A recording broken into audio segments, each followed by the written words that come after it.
Benvinguts al Monestir de Sant Miquel dels Reis, a un nou encontre del cicle Escriptors en la Biblioteca Valenciana, cicle organitzat des de fa més de 10 anys per la Biblioteca Valenciana i que en l'edició del 2010 ha comptat amb la col·laboració de l'Acadèmia Valenciana de la Llengua i d'Edicions Bromera.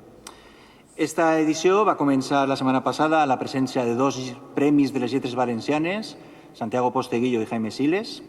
Avui contem amb la presència de Josep Franco i continuarà el 5 de març amb Vicent Enric Belda, el 21 de març, Dia Mundial de la Poesia, amb Lola Mascarell, el 27 de març, Dia Mundial del Teatre, amb la presència del dramaturg, actor i director de teatre Carles Alberola. El Dia del Llibre Infantil i Juvenil, 2 d'abril, el dedicarem al còmic, tindrem a Cento Llovell, i finalment el 7 de maig comptarem amb Francesc Gisbert.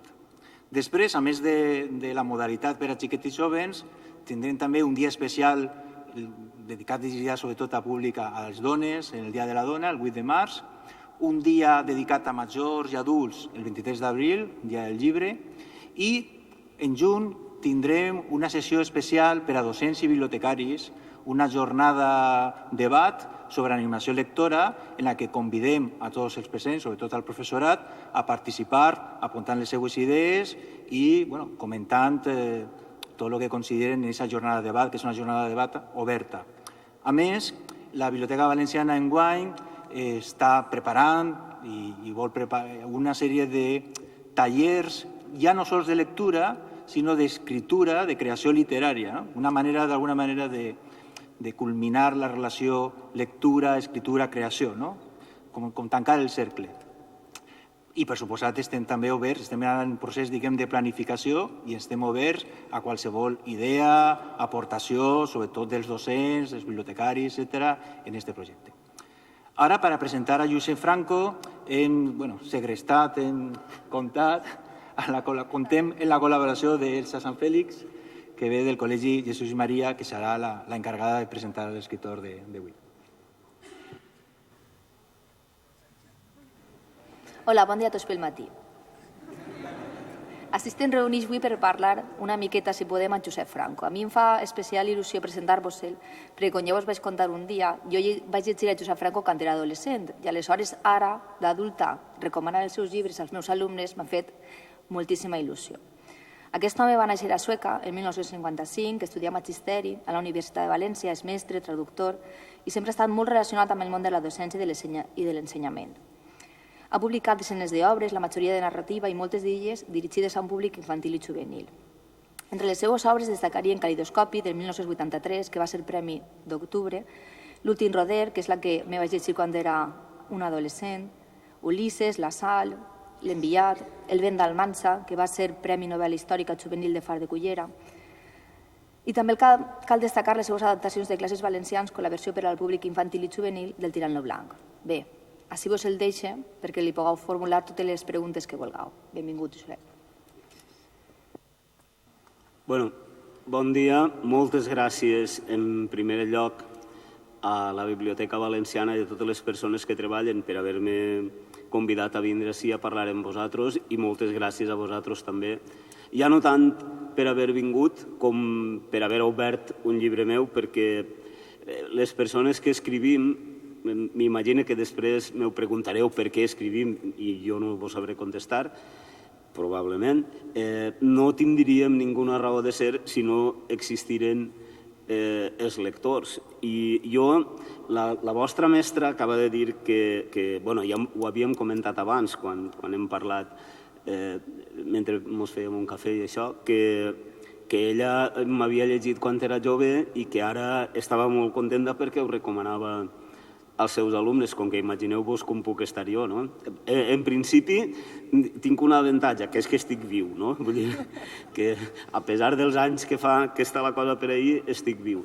I la segona cosa que a mi m'al·lucina és que, per a mi, que una persona que no em coneix de res, que no m'ha vist mai, que no sap qui soc, que per obligació, com vos pot passar a alguns de vosaltres, i sobretot per devoció, obri un llibre meu i dedique unes hores de la seva vida a a llegir una cosa en la que jo he invertit també moltes hores de la meva vida, això per mi continua sent un miracle. És una cosa que jo no l'acabaré de comprendre mai, però sí que estic molt agraït a totes aquestes persones perquè d'alguna manera, quan una persona dedica una hora de la seva vida a llegir un llibre meu i això es multiplica per 10, 20, 30 o 100.000, doncs fixeu-vos la quantitat d'hores i de vida que m'heu regalat entre tots els que heu dedicat algun segon a llegir una paraula meva. I això és una cosa que no se pot agrair de ninguna manera perquè crec que n'hi ha coses que no... Bueno, l'única manera que ho puc agrair, si estic capacitat encara, és escrivint cada dia millor i és el que intente, però a voltes les coses no eixen com ho voldria. Estic molt content de que estigueu així i em poso a la vostra disposició perquè suposa que s'estimareu més fer-me preguntes que no que vos conté jo la meva vida, però tingueu en compte una cosa, si no em feu preguntes, jo em guanyo la vida no sol de les paraules, podem estar fins demà i jo continuar, però m'estime més que em feu les preguntes vosaltres. Ara, qui vulgui preguntar, l'únic que ha de fer és alçar la mà, dir el nom, el seu nom i l'institut d'on ve, fer la pregunta y usted respondrá.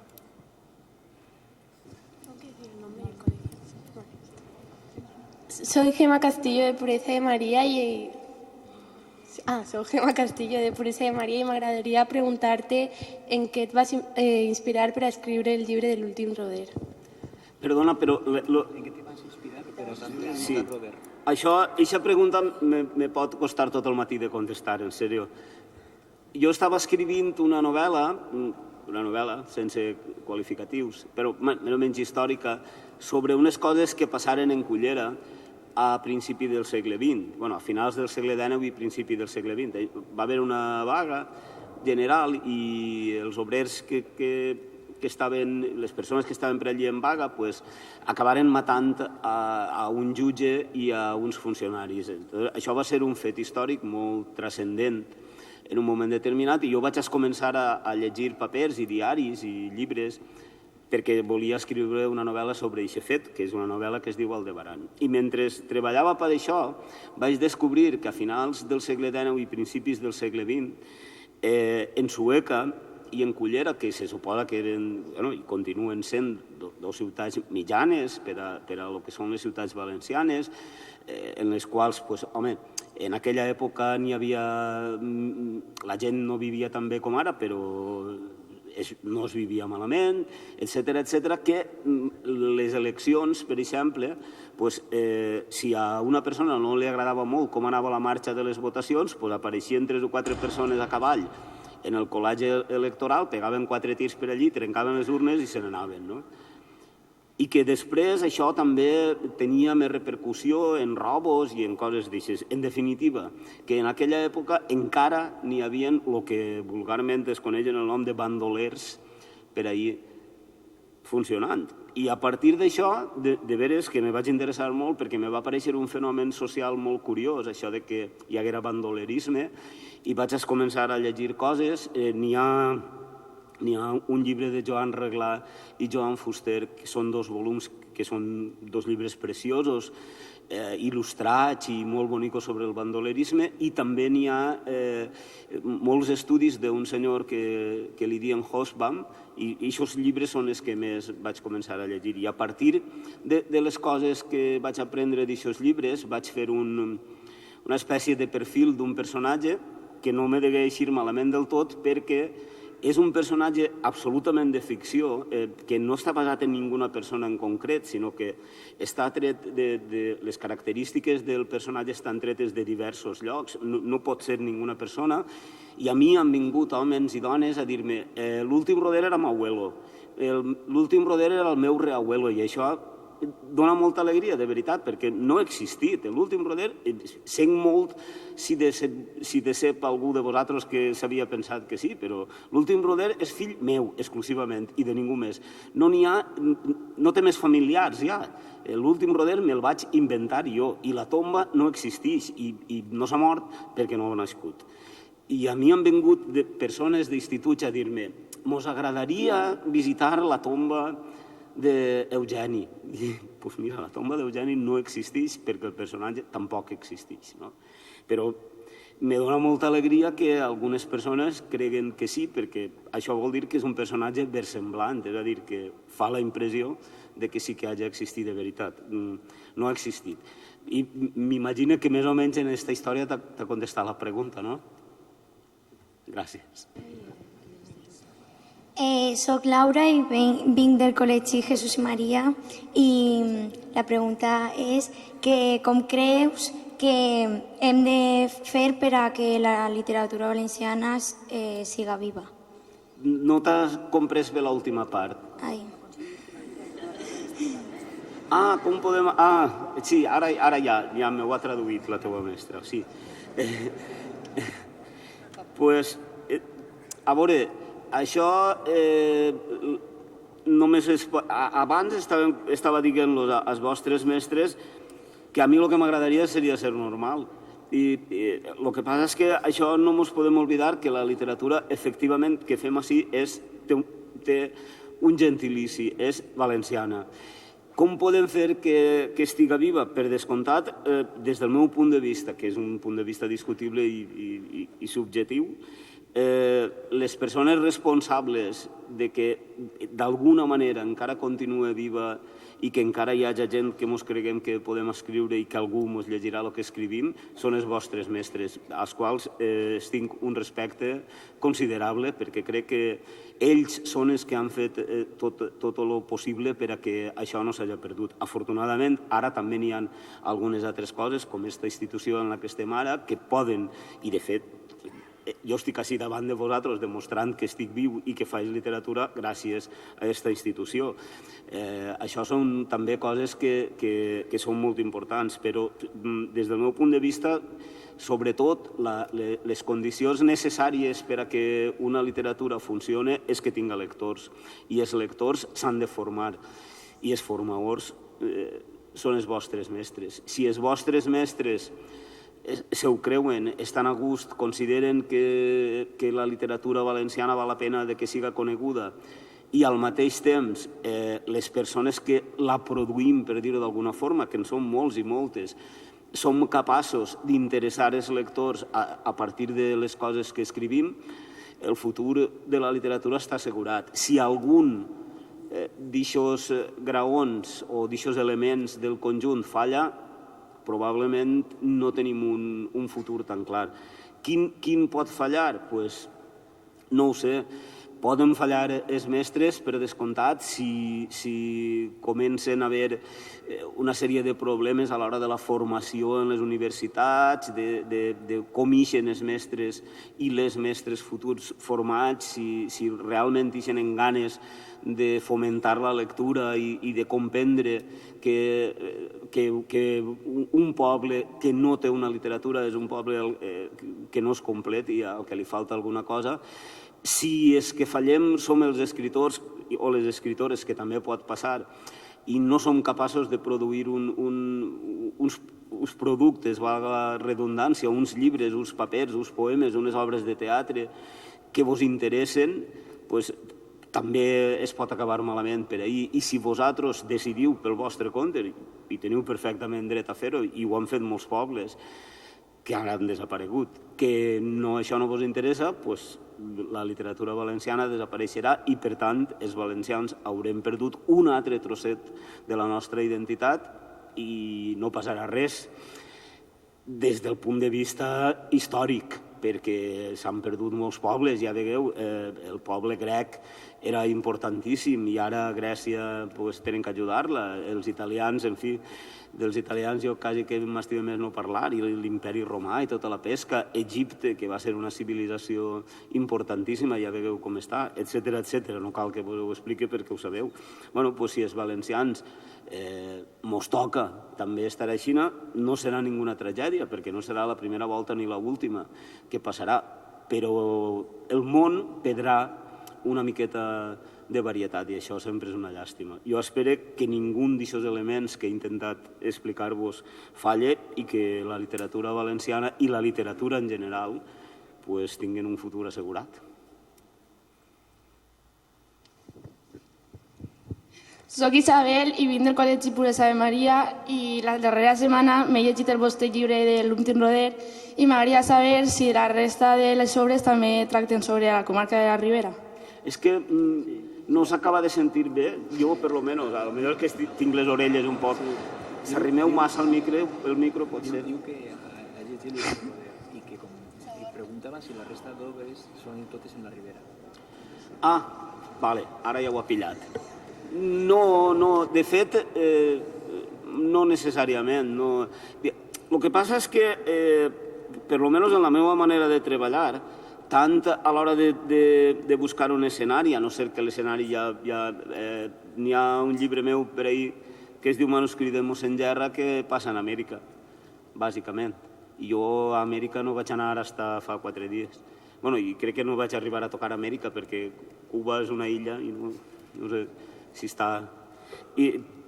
Però a l'hora de treballar i per lo menos de la manera que treballo jo, és bo tindre referències, és bo tindre una referència geogràfica, tindre una referència personal, si a propòsit d'un personatge que tu estigues fent, si coneixes a un home o a una dona o has conegut que puga tindre determinades característiques que t'interessen, sobretot per a no perdre't, i sobretot quan és una novel·la. És a dir, si jo me poso a escriure una novel·la sobre Amèrica, necessito llegir moltíssim, i llegir no significa només llegir llibres en paper, sinó que ja sabeu que també podem llegir en les pantalles, no?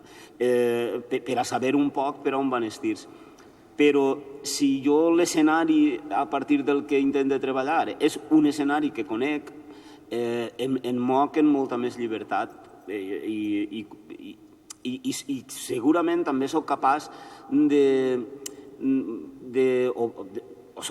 o segurament també tinc més opcions de traspassar-li al lector la emoció que jo sent quan jo sé el terreny que xafe. Jo m'imagino que això no té res que veure ni en el nacionalisme, ni en l'orgullo patrio, ni en res, però tots estem contents de pertànyer al grup de gent que pertanyem, de ser del nostre poble, igual com la nostra família o els nostres amics.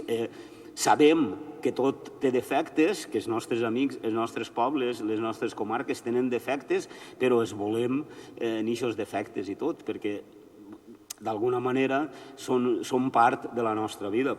Això passa també en els escenaris que jo almenys intento trobar o treballar. Busques uns escenaris que siguin coneguts per tu i, si pot ser estimats, millor. Quan després han hagut llegendes o rondalles o coses d'aixes que no tenen res a veure amb la Ribera, però si partim d'un escenari o com per exemple en l'últim roder, d'un escenari que coneixes, generalment, en primer lloc, escrius amb més seguretat perquè saps què estàs fent, i en segon lloc escrius també amb més passió perquè estimes aquest paisatge, amb els seus defectes i les seues virtuts. Soc Anna, del Col·legi Puresa de Maria, i volia saber si l'últim roder, que és el teu llibre que més èxit ha tingut, és el que més t'agrada. Bueno, això de l'èxit... M'alegre que digues això de l'èxit, però no sé jo tampoc. Spielberg encara no m'ha demanat els drets del llibre per fer una saga de 3 o 4 pel·lícules, per tant, és un èxit relatiu. No és el que més m'agrada. Els llibres són com fills, no? Més o menys. I jo m'imagino que vosaltres, que teniu tots pares i mares i coses d'aixes, sabeu que a un fill, generalment, sempre un pare o una mare sol protegir més a l'últim fill perquè és el més indefens, és el que menys experiència té, generalment. Per tant, quasi sempre el llibre que més t'agrada és l'últim que has fet. Perquè, a més, ahir has d'afegir una altra cosa. Escriure és un ofici, i com qualsevol altre ofici s'ha d'aprendre i has d'aprendre també dels errors a millorar la pràctica d'aquest ofici. Per tant, se suposa, o hauria de ser així, que a mesura que una persona va escrivint més, les coses que escriu estan més ben fetes, poden atraure més l'atenció del lector, estan millor estructurades, etc. De manera que, en general, vols quasi sempre més a l'últim. Però en el cas de l'últim roder, és un llibre que efectivament, si jo no hagués escrit l'últim roder, probablement, no, segur que avui no estaria així, això jo ho tinc claríssim. I, clar, també seria com renunciar als meus orígens, a lo que jo bé o malament puga ser com a escritor. I l'aprecie, però quasi sempre volem més els més xicotets. Fins que es fan majors i ja van a la seva bola. Soc Júlia, de l'Institut IES Balears. Què és el que resulta més difícil quan planeges escriure un llibre? Quin? Qualsevol. Qualsevol llibre, te refereixes? Pues, continuar. Lo més difícil és continuar, perquè començar és... Això tots ho podem fer, no? Començar, però el problema és mantenir la continuïtat i no perdre l'interès que pogueres tindre en el primer moment per aquest llibre, perquè a mi, per almenys, no sé si a vosaltres vos passarà també, a lo millor en diferents àmbits de la vida, però a mi n'hi ha vegades que jo es començo un llibre que me pareix una cosa molt bé, que té molt bones... Pareixia una bona idea i no sé quantos, i després me cansa, no? Perquè el concepte ja el tinc i dic, ara per què el tinc que escriure, no? I jo crec que... I no crec que me passi a mi prou. Jo crec que en el cas de la literatura en concret, o de l'art, o de la música, o de coses d'aixes que necessiten una certa persistència i una certa continuïtat, crec que el més difícil és continuar, mantindre't, seguir, no perdre... Perquè ara, per exemple, tots ho sabeu, no? La crisi, no sé què, retalls, no sé quantos, totes aquestes coses afecten, no? Afecten el treball, afecten de tot. I si tu ara, o si una persona ara no té d'alguna manera un interès en continuar fent el que està fent, és molt fàcil a baixar la guàrdia i dir no, jo no vull saber res, ja m'ha cansat i tal i qual. De manera que crec que el més difícil i el més cansat és persistir, que per cert era el lema de l'home que ha fet possible això, perquè Nicolau Primitiu, que és el que va donar els fons de la seva biblioteca a l'Ajuntament de València per a que començara... a la Generalitat per a que començara la biblioteca, el seu lema era treballar, persistir, esperar. És a dir, treballar primer, persistir, perquè el treball així de bo i pallar i després parar, això no té, i esperar els fruits d'aquest treball i d'aquesta persistència. O sigui que la persistència crec jo que és el més difícil. Toni Pérez, de l'Institut Enrique Tierno Galván de Montcada. De la teua obra Vent d'Almansa, quina part és real i quina fictícia, i les fonts d'on traus per a aquesta novel·la? Sí, generalment són preguntes que soleu fer, no? Quina part de ficció i quina de realitat n'hi ha. Tingueu en compte que Vent d'Almansa és una novel·la que quasi d'encàrrec, perquè és una novel·la que la vaig publicar en el 2007, que era quan feia 300 anys de la batalla d'Almansa, etc. Me va costar moltíssim, me va costar una barbaritat decidir-me, perquè el final d'aquesta història ja se sap, no? Guanyen els malos, i els bons perden. Clar, contar una història que tot el món sabia al final, tu dius, home, a veure, com ho contarem, no? I me va costar moltíssim, de manera que la immensa majoria de lo que n'hi ha en la novel·la és ficció, la immensa majoria de fets. De fet, algunes persones molt ben intencionades m'han escrit i dient, escolta, això que contes de tal lloc és mentira, perquè això no va ser així, va ser de l'altra forma. Bueno, bé, les persones que tenen perfecte dret a dir-me que això no és així des d'un punt de vista històric, però a mi m'interessava tergiversar la realitat per a donar versemblança a una història. L'Hospital de Malta, jo dubto molt que en l'Hospital de Sant Joan de Malta, que era un hospital molt avançat per aquell temps, pogueren operar de cataractes i que la cosa funcionara bé, però a mi m'interessava que això fos així. L'hospital sí que ha existit. Malta també existeix, crec, encara. Però no crec jo que... També és de veres, per exemple, que en aquest moment, a primers del segle XVIII, comença en realitat un poc, segons els llibres i la història de la medicina i tot això, a tindre's en compte l'asèpsia en la medicina, que això és un pas importantíssim, perquè abans, jo què sé, la medicina podia funcionar, però si no s'havien donat compte que els microbis i totes aquestes coses eren, al final, els que causaven les malalties o les infeccions, l'asèpsia, el fet que els metges es rentaren les mans i tot això, això sí que comença a passar en aquesta època. I com a fons d'una història m'interessava també molt introduir aquesta realitat. O, per exemple, no és de veres que en València es fera la primera quatricomia d'aquella època, però sí que és veritat que a principi del segle XVIII en les impremtes començaven ja a intentar fer quatricomies. I també me pareixia un moment de molt de progrés. És a dir, la meva intenció al final, al principi més ben dit, d'escriure aquest llibre era intentar traure tot allò positiu que havia portat aquest procés històric per damunt de la derrota i de tot el que poguera haver passat a continuació, que no sabem el que hauria passat si aquesta batalla no haguera sigut així.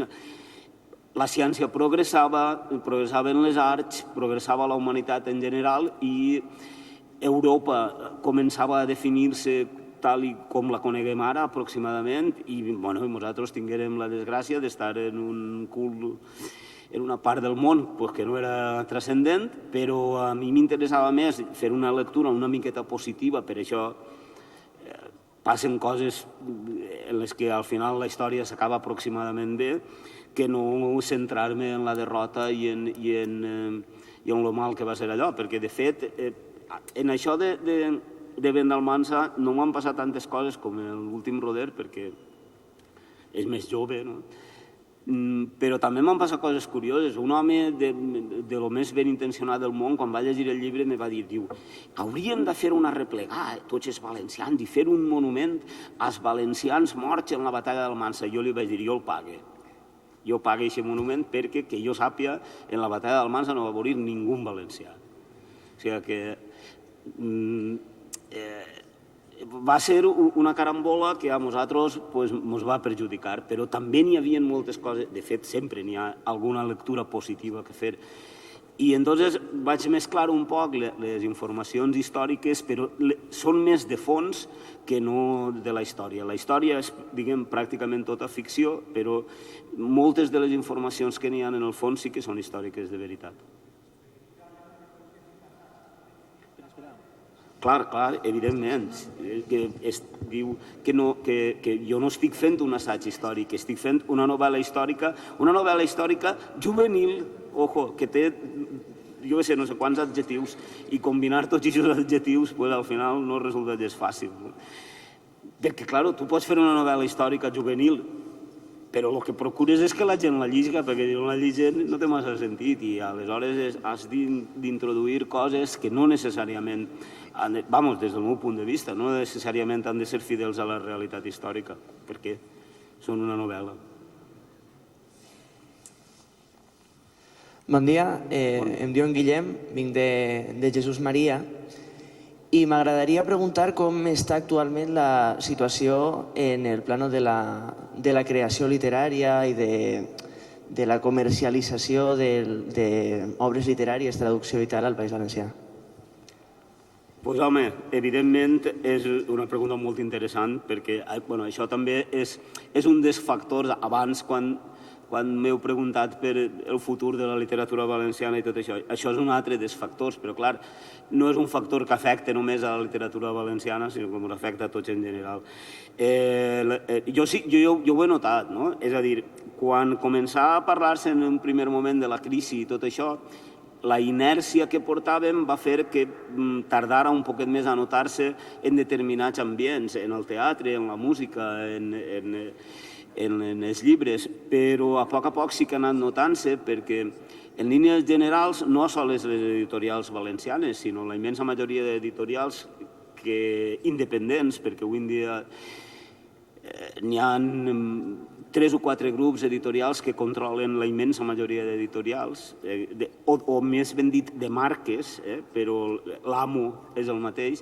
Les editorials independents han anat notant-ho a poc perquè la majoria viuen o poden funcionar gràcies als llibres escolars, als llibres de text, als llibres que venen des de l'educació infantil fins als llibres que puguen vendre els universitaris. Llavors, clar, al principi la inèrcia dels productes que ja estaven en el carrer i que ja estaven comprant-se ha permès que la indústria editorial aguantara més o menys el tipus, però des de fa 3 o 4 anys que això s'ha notat moltíssim.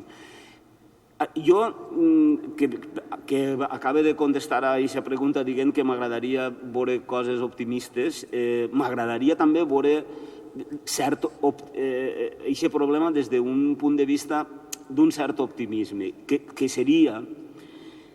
Jo crec que havíem viscut massa, i no per damunt de les nostres possibilitats, jo per almenys no, perquè el iate l'ha venut i la casa que tenia en Baqueira Beret la tinc alquilar, vull dir que jo no he viscut mai per damunt de les meves possibilitats. El Lamborghini ja no el gaste, no el trac del garatge per res.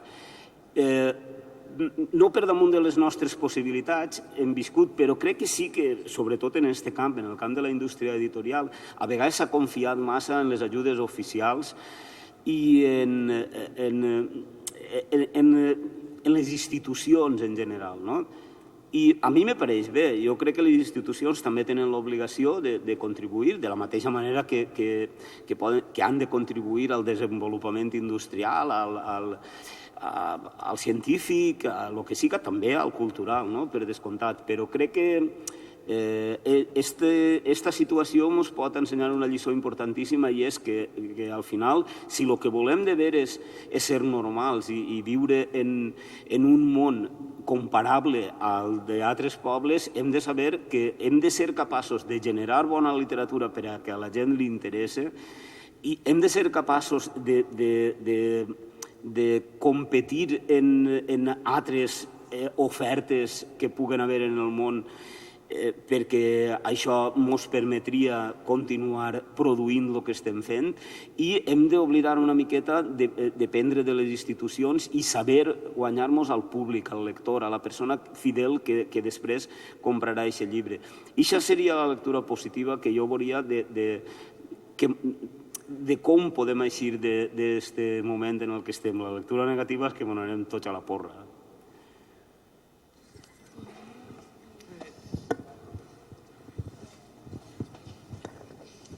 Bon dia. Bon dia. Se m'escolta, tinc la veu molt greu. Primer de tot, felicitar-te per les teues obres i...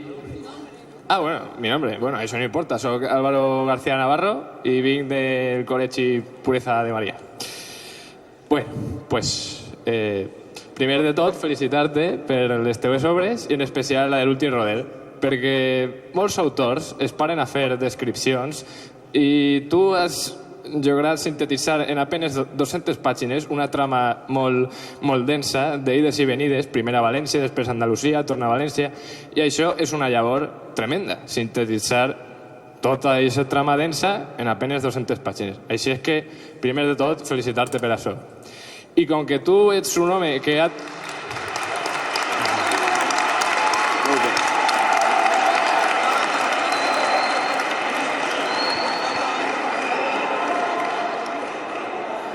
Gràcies. I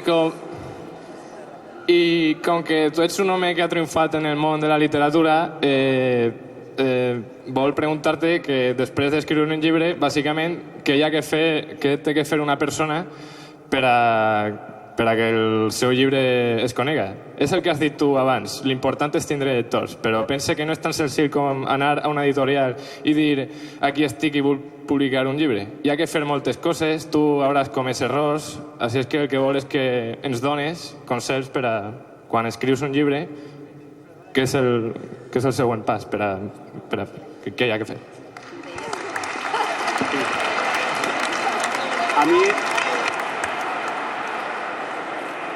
A mi em fa la impressió que si tu anares a portar un llibre a qualsevol editorial te faria molt més cas que a mi quan tenia la teva edat. Això ja t'ho asseguro perquè ja has demostrat que eres un bon comunicador i la gent, ahí tens ahí un remanent. Jo crec que això és bàsic.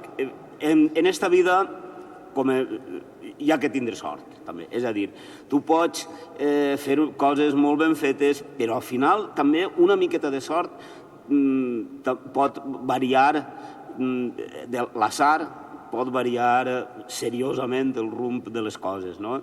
Entonces, una de les coses que has de tindre és una miqueta de sort. La segona és molta perseverança, com vos he contestat abans quan contestava una altra pregunta.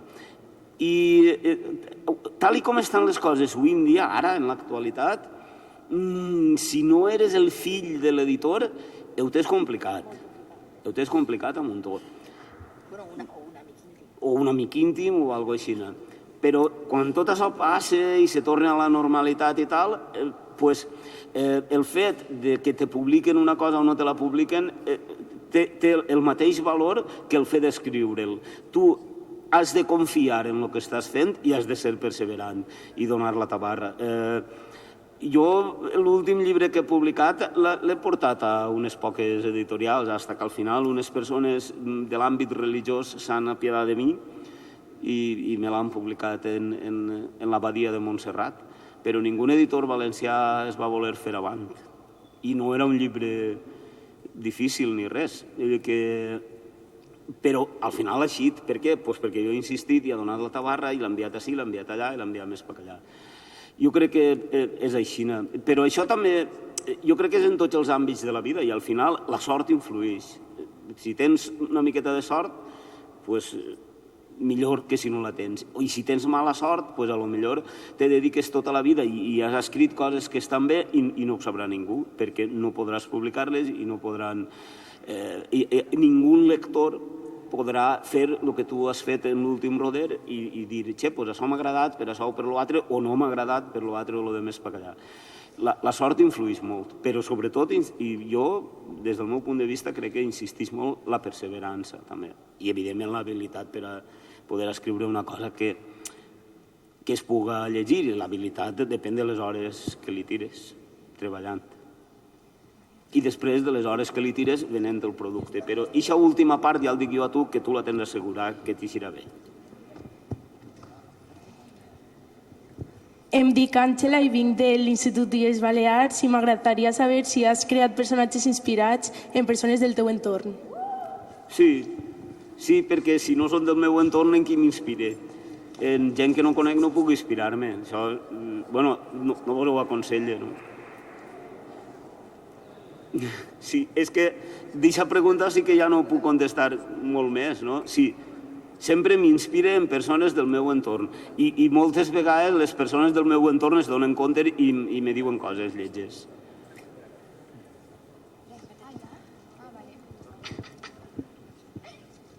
Hola. Buenas. Soy Andrea, ¿vale? Y venimos del Tierno Galván, de Montcada. ¿Per què en el llibre fas referència a València com el País Valencià? No.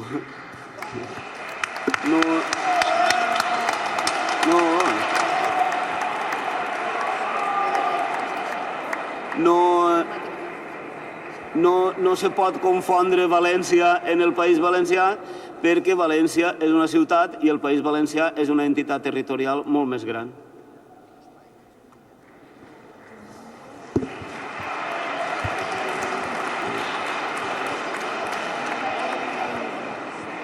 Bon dia.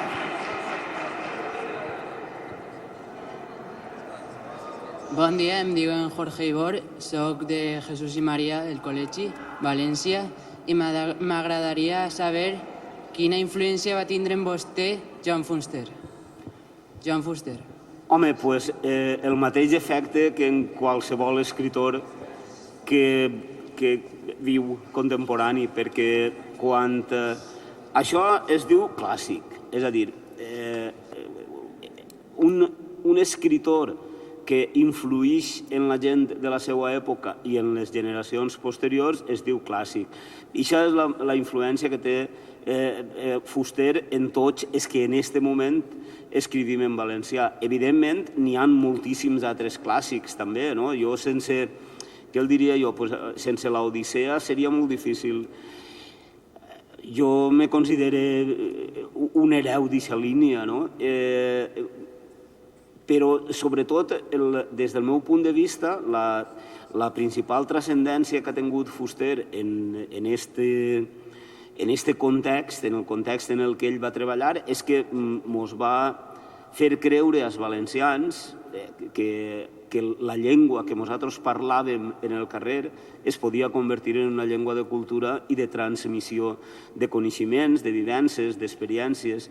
Sí que és de veres que abans d'ell i després han hagut altres intents, però des del meu punt de vista, i això crec que no es pot discutir perquè l'obra està ahí i els llibres que n'hi ha estan ahí i no n'hi ha ninguna altra persona que hagi escrit una quantitat comparable d'aquests llibres, independentment de si uns són més polèmics o altres són més científics. I això és evident que està ahí. I quan una persona demostra a un poble que aquesta llengua que ells estaven utilitzant per a comunicar-se en les cases, en les llars o on siga, pot convertir-se en una llengua de comunicació de cultura, per a mi crec que és un mèrit indiscutible.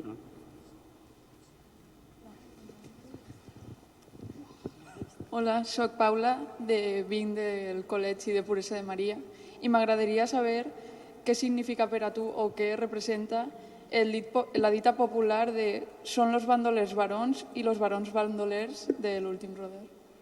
Pues ahí està, no? Que sabeu a lo que se refereix això, no? Los barons en aquella època se suposa que eren els nobles, els senyors que tenien encara bàsicament el domini de les terres. Fins fa 4 dies en Sueca, per exemple, quan volgueren fer una presó a principi del segle XIX, en principi mitjan del segle XIX, volien fer una presó model, perquè les presons que n'hi havia eren encara mitjevals, i volien fer una presó moderna en les instal·lacions que tocaven i tal i qual. I el propietari de les terres era un senyor que vivia a Madrid i que era el marquès de l'Escala.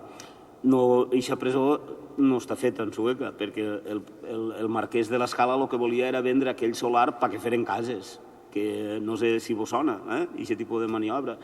Això és el que vol dir, són els barons bandolers. I què són els bandolers barons? Doncs, bueno, no fa molt de temps encara han hagut per ahir herois populars com el Vaquilla o el Lute o qui siga, que s'han considerat inclús herois populars. En aquest sentit, la gent del poble en aquella època, i pot ser potser ara també podrà dir algunes coses paregudes, considerava que els bandolers, els rebels, els que robaven bàsicament a rics, perquè és que, clar, robar als pobres no té molt de mèrit i, a més, total, pel que vas a robar, si són pobres, com el seu nom indica, aquestes persones que feien tot això estaven considerats com a persones més nobles, gent valenta que s'atrevia a enfrontar-se al poder, a l'exèrcit o a la Guàrdia Civil i tal i qual, i es consideraven herois. I això és el que vol dir que els bandolers són barons, és a dir, són gent reconeguda per la gent del poble,